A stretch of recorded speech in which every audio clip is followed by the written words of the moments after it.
Israeli लष्करानं दिलेल्या माहितीनुसार इराणनं पुन्हा एकदा क्षेपणास्त्राचा जो काही नवा मारा या ठिकाणी केलाय। शनिवारी सकाळपासून झालेला हा चौथा मारा आहे। त्याचबरोबर लष्करानं देशव्यापी इशारा जो आहे त्या ठिकाणी जाहीर केला असून लोकांना तात्काळ आश्रय घेण्याचे आणि धोका टाळण्याची जी काही अधिकृत सूचना मिळेपर्यंत तेथून बाहेर न पडण्याचं जे काही आव्हान या ठिकाणी केले। इस्रायलची हवाई संरक्षण यंत्रणा ही क्षेपणास्त्राचे जे काही क्षेपणास्त्र जे ते हवेतच रोखण्याचा प्रयत्न वगैरे या ठिकाणी करत आहे। इराकच्या करबला शहरामध्ये ईदची नमाज या ठिकाणी अदा करण्यात आली।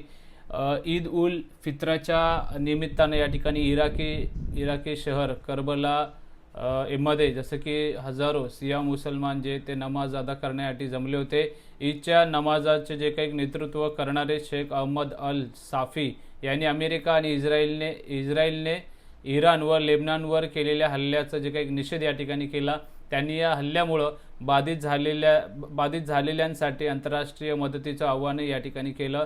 त्याचबरोबर दुसरीकडे अमेरिकेने सूट दिल्यानंतर भारत आणि इतर आशियाई देश इराणचे जे काही तेल खरेदी करण्याची तयारी करत आहेत।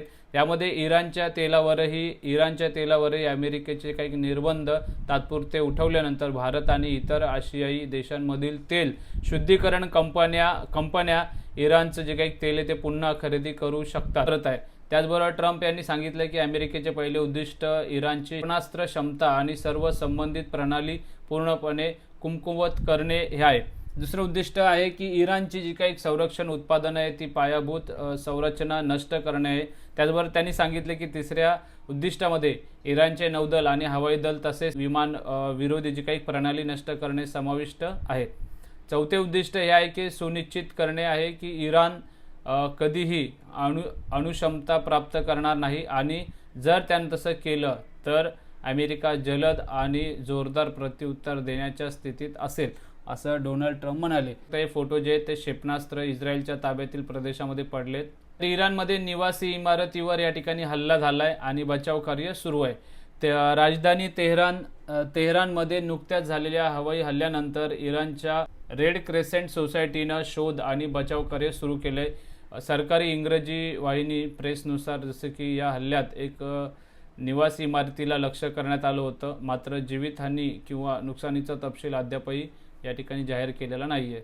होर्मुझची जी काही सामुद्री धुनी पुन्हा सुरू करण्यास जे काही मदत करण्यासाठी संयुक्त राष्ट्र तयार आहेत। महासचिव अँटोनियो गुटेरेस यांनी म्हटलं आहे की होर्मुझची जी काही सामुद्र धुनी आहे पुन्हा सुरू करण्यास मदत करण्याचं संयुक्त राष्ट्र तयार आहे। इराणचे सर्वोच्च नेते मुस्तफा खामेनी यांनी एक स्टेटमेंट दिलं। इराणचे सर्वोच्च नेते मुस्तफा खामेनी म्हणाले की अमेरिका आणि इस्रायल सोबत जे काही युद्ध सुरू होतं आणि या सुरू असलेल्या युद्धामध्ये शत्रूचा या ठिकाणी पराभव झालाय। नवरोजच्या जे काही निमित्तानं या ठिकाणी जारी केलेल्या एका लेखी संदेशामध्ये खामेनी यांनी म्हटले, हल्ल्यानंतर इराणी जनता सरकार विरोधामध्ये उठाव करेल अशी शत्रू राष्ट्रांना आशा होती, पण तसं झालेलं नाही। खामेनी पुढे म्हणतात की मला वाटलं होतं की काही दिवसांच्या हल्ल्यानंतर देशभरामध्ये जसं की भीती आणि निराशा पसरेल आणि जनता सरकार विरोधामध्ये उठाव करेल, पण माझा अंदाज चुकला। त्याचबरोबर खामेनी यांच्या मते या ठिकाणी भिन्न विचारसरणी आणि मतभेद असूनही देशामध्ये एकता दिसून आलेली आहे। त्यांनी म्हटलंय की या एकतेमुळे शत्रूला आपलं उद्दिष्ट साध्य करता आलेलं नाही आणि त्यांच्याच जसं की गोठामध्ये या ठिकाणी फूट पडलेली आहे।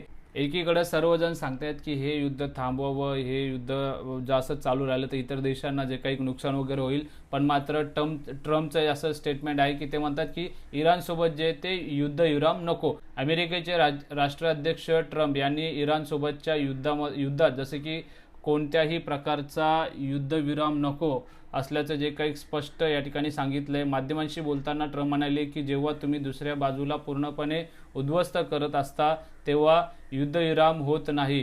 ट्रम्प यांनी असंही म्हटलंय की या युद्धामध्ये अमेरिकेनं आधीच जे काही वरचढपणा मिळवला आहे आणि त्यामुळे आता युद्ध थांबवण्याचा जो काही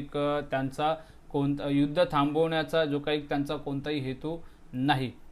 ट्रम्प यांनी नाटो देशावरही जोरदार हल्ला चढवला। त्यांनी नाटोच्या सहयोगी देशांना सहकार्याच्या जे काही अभावामुळे भित्रे म्हटलं आणि अमेरिकेशिवाय ही जी काही लष्करी युती कागदी वाघासारखी असेल असं त्यांनी या ठिकाणी सांगितलं.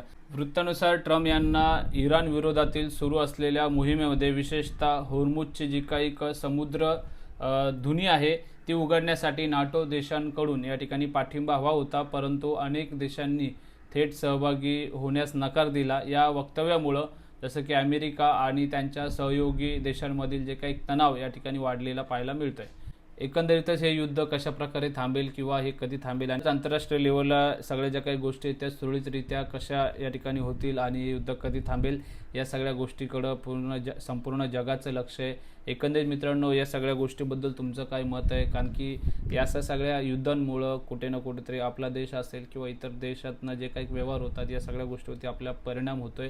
तर तुमचं काय मत आहे हे कमेंट बॉक्समध्ये नक्की सांगा आणि चॅनल जर तुम्ही नवीन असाल तर चॅनलला सबस्क्राईब करा. धन्यवाद.